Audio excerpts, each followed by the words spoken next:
16 na oras na nakulong sa loob ng sasakyan ang nasawing batang si Jana Jacobe.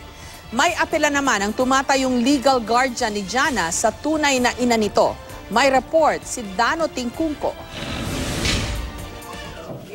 Maliban sa pangingitim ng gilid ng mga mata, walang sugat, mga pasaw, anumang senyales ng pagmamaltratong nakita sa katawan ng batang si Jana Jacobe. Si Jana ang 8 taong gulang na batang naiwang natutulog at patay na nang matagpuan sa isang kotse noong isang gabi sa Baseco, Tondo sa Maynila. Wala tayong makikita na any marks ng struggle or any sugat na makikita dun sa tao. Dun lang sa blackening ng eye.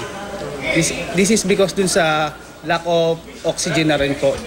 Sa investigasyon ng pulisya dito sa luggage compartment ng Kia Picanto, pumwesto si Jana at isa pang bata dahil sa dami ng sakay ng sasakyan. Hindi tulad ng ordinaryong kotse, hindi sarado at bukod ang luggage compartment ng Picanto. Yun nga lang dahil dito nakatulog si Jana at hindi binuksan ng tiyahin niya ang luggage compartment, naiwan si Jana sa compartment ng humigit kumulang 16 na oras. Deskargado ang baterya ng kotse na ayon sa pulisya ay maaring indikasyon daw na ginalaw ni Jana ang lahat ng pwedeng kalikutin para makaalis. Nakita rin sa investigasyon na hindi activated ang child lock kaya pwedeng buksan ang pinto mula sa loob. Pero tila hindi marunong magbukas ng kotse ang bata. At dagdag na rin ang init ng araw at ang nakabalot na lona sa kotse, naipit at naubusan siya ng hangin. I can clear out that this is a simple case of negligence na napunta sa kamatayan ng bata. He loved the child. However, nagkaroon ng isang freak accident na hindi ginusto ng lahat.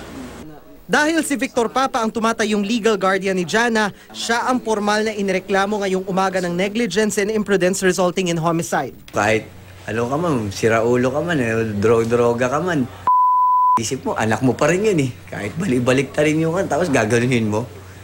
Nag-aalala ngayon ang mag-asawang Victor at Joan Papa, hindi lang sa kaso kundi sa pagpapaburol sa bata. Apela nila sa ina ni Jana na si Lenlen, lumantad at tulungan silang linisin ang kanilang pangalan.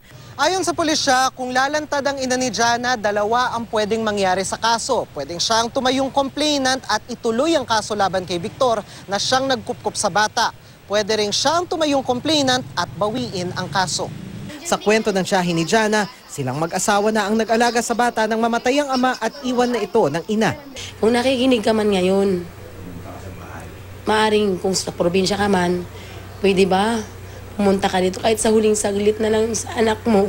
Hindi ko humalunok na yung pagkain na hindi ko pumatanggap na gano'n nangyari sa anak ko. Dano Tingkungko, GMA News.